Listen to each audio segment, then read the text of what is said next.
The Fix is in this week, as well as Doom Patrol, Detective Comics, All-Star Batman, Superman, Spider-Man. Everything and anything is happening this week. What's up, everybody? I'm Stan, and welcome to Detail Comics, where we go over comics in detail. This is Shelf Appeal, where I go over the books that I picked up for the week and give you an idea as to whether there's something you should go back to your shop and pick up or not. To start off with, we're going to go with a tie-in, which is Civil War II Amazing Spider-Man. This is issue 4, and I didn't read it. So let's go on to something else. A book that I did read is Suicide Squad, issue 2. So Suicide Squad is a book that's... It's one of those things where it's not necessarily a book that I'm going to continue reading much longer.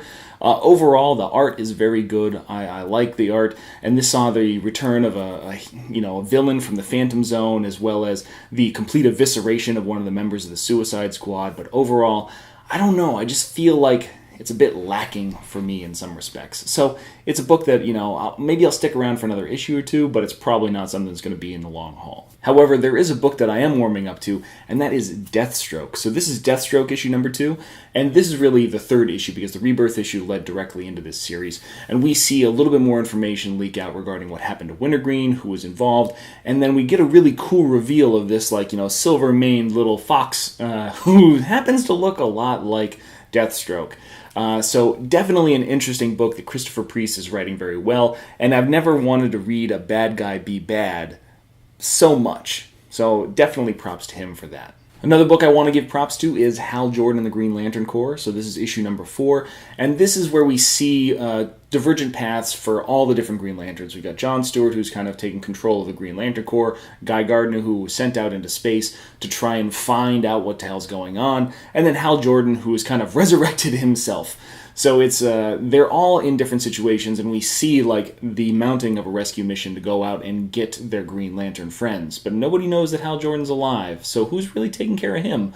That's revealed in this book, and it's definitely going to be interesting to see how this plays out, and what kind of family conflict really arises from that. Another book that kind of prides itself on family conflict is The Flash. So The Flash issue 6 is the final reveal of Godspeed, and to be honest with you, this was pretty telegraphed.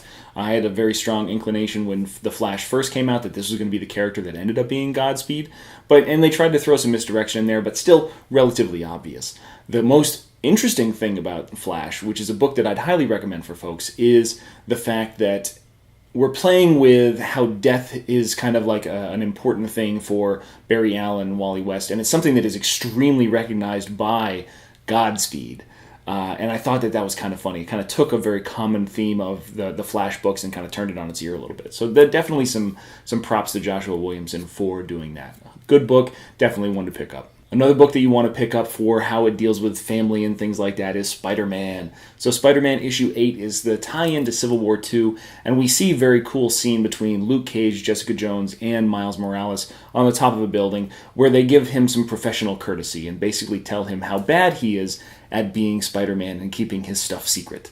And I thought that was a really great exchange, and it definitely lightened up the mood before we moved into the Civil War II portion of the book, which was super heavy, very dark, and you get the impression that these kids, these teenagers, they are getting their first taste of how bad this superhero world can really be in that respect, at least that they can remember. And it's definitely causing them to choose sides. And they lose a little bit of faith as to who their heroes really were and who they are as people and how they kind of reconcile those things. So Brian Michael Bendis does a great job in this book and the Iron Man book from last week, exposing those personal moments. So that's why I think he's better suited for these stories than like a giant overarching tale like Civil War II, this big crossover event where he kind of loses his track of where all the characters are and how they're interacting.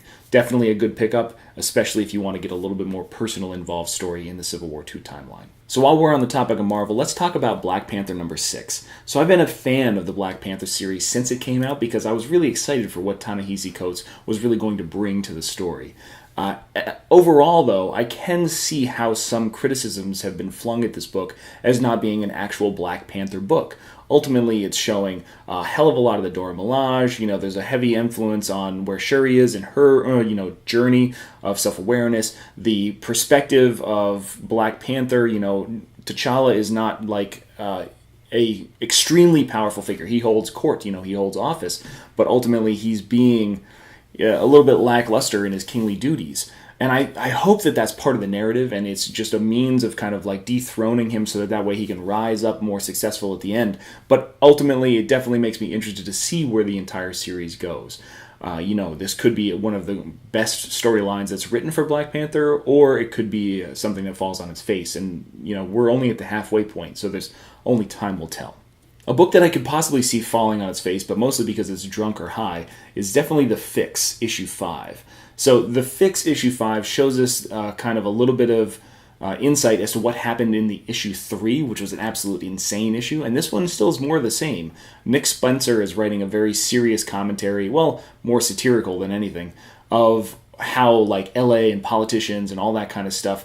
And it's very interesting to read, very cool visually, and ultimately is just absolutely off the wall in terms of what is considered acceptable inside the police society and politically and in Hollywood and all this kind of stuff. It's just absolutely ridiculous. And that's why I enjoy it. It's a great kind of farcical tale of what goes on. Another story that's supposed to be a little bit nonsensical, a little bit fantastical, is going to be Gwenpool. So in Gwenpool issue 6, we see the team-up between Gwenpool and SpiderMan, Miles Morales and Gwenpool, I guess. Definitely something that I was anticipating, and it ended in a way that I was not. Instead of being as kind of like out there and outlandish as the book has been at this point in time, it definitely drops in some very serious notes as to how Gwen's personality and her perspective on comic books as an observer from the outside world is different than people that live inside the Marvel universe. I hope that it kind of continues on that nonsensical aspect of things, but I don't mind a little bit of a little bit of sincerity and a little bit of realism. A very introspective approach to the character every once in a while, so that way we can see how somebody from outside the world would rationalize things inside comic book reality. Next, we're going to talk about a book that's got a whole heck of a lot of density, and that is Superwoman. So Superwoman by Phil Jimenez, this is a Terry Dodson cover, is overall, it's a very good book. We see what happens with Lois Lane, we see how those things play out with the characters that are currently in that situation, and ultimately there's a very big reveal at the end of the book. But overall, man, this thing's super dense. There's a lot going on. There's a lot of dialogue. There's a lot of panels. There's just like a whole bunch of storytelling in one issue. And it's definitely something that's a little bit tougher to digest. I'm going to continue to pick it up because I want to see where it goes. But ultimately, it just might be a bit of a slog for some people, to try and get through all of these things. And yeah, it's not necessarily the lightest book to pick up and just hop in and read. You're definitely going to have to wade through it and make your way into the end of the story. But overall, I still think that it's a very good book. Time will tell as to how long it's going to stay as my, a book that I'm going to buy. However, there is no question about whether I'm going to continue to buy this book, and that is Wonder Woman. So this is issue 6, and I think that basically what's happening with Superwoman is definitely not happening with Wonder Woman, because they're breaking up these two divergent stories into one story together. So we see the origin story, this year one kind of story of Wonder Woman, her introduction, which is the third part that we see in this issue, and it's moving along its own track, but it's kind of intermingling with parts of the future story, which is the other ones on the odd issues. And in this story, we see how Steve Trevor gets his little picture of Wonder Woman that we saw in the first issue, and that's very cool. And we start to see how those lies might have been influenced and how they might have been interjected into Wonder Woman's life early on in the story. So I definitely think Greg Rucka is taking a very good approach as to how to tell a lot of story in different, dissimilar ways, and also kind of get it out there, because it's basically like you're picking up a once-a-month book every other week. It's just because the stories are drastically different but intermingled, intertwined in ways. Definitely a very cool book and something that I would continue to recommend people pick up. Another book I'd highly recommend is Action Comics. So in Action Comics 963, we see that Doomsday, the whole arc from the last time, has been concluded, and now we're finally going to deal with Clark Kent. Or at least somebody in the crowd feels like they're going to deal with Clark Kent, or Superman's going to deal with Clark Kent, or Batman's going to deal with Clark Kent, but everybody just wants to know who in the hell is Clark Kent and where the hell did he come from? It plays off as a much more filler kind of arc. It doesn't have nearly the intensity of the Doomsday one, but if it gives us time to recharge a little bit, get some little bit of energy back into our batteries, and then go on with another more action-packed kind of arc, I totally can get behind it, because that's what you need sometimes. Sometimes you need to just kind of slow things down, deal with a little bit more nuance, and then go back into the big overarching stories with a lot of big booms and bangs and superhero punching and all that kind of stuff. So definitely not the best issue so far in the run, but one that's going to continue to keep me coming back to the book. Then we get into something that I can't really explain, and that's Doom Patrol #1. So, Doom Patrol #1 is the first book by Gerard Way on his Young Animal imprint, and I love the cover. The cover is amazing. I'm a big Velvet Underground fan, and that was an Andy Warhol painting that was on their cover, and this is clearly an inspiration from that, down to the point where it's a sticker that you can peel off, and it says "Peel slowly and see" right on the actual cover itself. Once you get inside the book, however, that's where everything gets really fucking weird. I mean, like, legit weird. It's cool, but it's different, and there's different art styles that tie into those things, and you've got the introduction of different characters, and all of a sudden there's a universe on top of a gyro, and it's a trash can, and then all of a sudden a Roboman gets hit by a garbage truck, and there's an ambulance, and then there's a dude that got hit by a brick that says "I'm sorry," who's bleeding out all over his, like, palatial area. There's just so much shit going on in this thing, it's amazing. Like, I'm going back just to see how everything makes sense. Like, put the puzzle pieces back together. Like, that's the whole goal. So, you got me for at least a few more issues, Gerard. Overall, really cool kind of concept. Let's see how well it goes forward. Another interesting concept from a man that needs no introduction is All-Star Batman, and this is issue 2. I've got the Jock cover, of course. And overall, this is another really cool book. It's another really cool story. It's not necessarily the strongest of Batman tales, but it's awesome seeing all these little, like, these D-list, C-list kind of villains coming together. So you've got this team up of Killer Croc, King Shark, and then some other dude that I have no idea who the hell he is, that are trying to take on Batman, like, in terms of muscle, but obviously they don't really have any brains, and Batman beats him with his brains.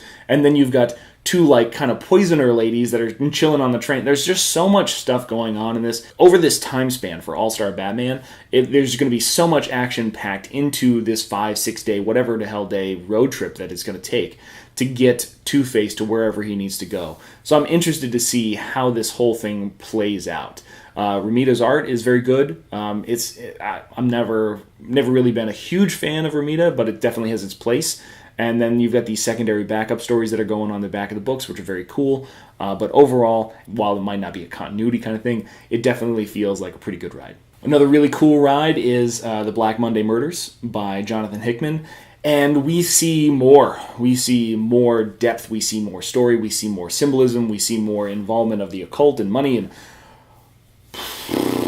I mean, like, the funny thing about Jonathan Hickman books is that Jonathan Hickman books are basically like breadcrumbs that slowly go towards the culmination, which is what he'd originally thought of in the beginning. And he has worked a story to tell these breadcrumbs, to kind of intersperse them into the storyline. So you don't necessarily know which ones to pick up and which ones to follow until you finally get to the end and you're like, holy shit, that's how it all made sense. So this is, like the earliest stages of this story kind of getting underway, and I really like the concept. I really like the way that everything's being told, and to be honest with you, I've probably got to do a review of issue 1 and issue 2 kind of together, so that way I can give everybody a really great idea as to what I think and where I think things are going. But overall, I can't recommend Black Monday Murders enough. And then to end this week's Shelf Appeal, I have Detective Comics 940. This is the Raphael Albuquerque variant, which is awesome. James Tynion IV wrote a masterwork. Like, his first arc, this culmination of his first arc is amazing. It easily puts Detective Comics as one of the best books to buy in all of DC Rebirth. And I mean, we're not talking like, it is possibly the best Batman book. And I really enjoy Tom King's writing, but I mean, just the way that everything came into this book, even with Batman being a partial character. He plays very small roles, and it's really about the development of the extra characters.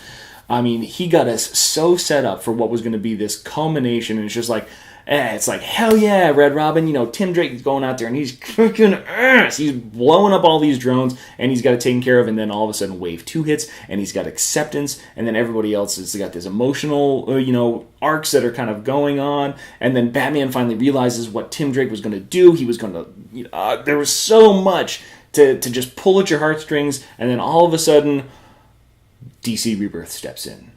And there's these little keys and these little plugs, and you finally realize that there are other things. There are loose threads. The emotional ties are too strong, and then all of a sudden they've got to be pulled off the game board. They've got to take the piece out of play. And then you're just like, holy shit, what the hell else is going to happen? When the hell else is Rebirth going to go along? And that's just, that's what DC's doing right now. The key books to read for DC Rebirth, they were like, all right, so you've got to read Titans, because that's dealing with it mostly. You've got to read Flash. You've got to read a little bit of Batman. But now you've got to read Detective Comics because they introduced that with this whole Tim Drake, Red Robin thing. And then all of a sudden, where the hell did Doomsday go out of Action Comics? There's all these little pieces that are being spread across the DC universe as part of Rebirth. And that's what's making it a great event. Instead of coming out with a main book, like a 7-issue or an 8-issue book where they're like, this is the culmination. They're just letting this event kind of sit and simmer, and people can put and pick and choose. As long as it fits into the main narrative that they have determined for DC Rebirth, they can kind of put these little clues into every single book, and that's just awesome. So can't recommend Detective Comics enough. It is definitely something that if you don't have a copy of it, go out, buy it right now. Shut off the video. Get gone. Peace. Leave. Detective Comics 940, easily the best book of the week. So, those are all the books that I picked up this week, but I want to know what you guys grabbed as well, so hit me up in the comments down below. Let me know what you thought of the books, and give me a little bit of feedback, as to what you thought of the books that I picked up. So, as always, if you like what you see, hit that like button down below, and don't forget to subscribe if you want more news, reviews, and commentary on comic books, comic book movies, comic book TV shows and games, and anything and everything inside the world of comics.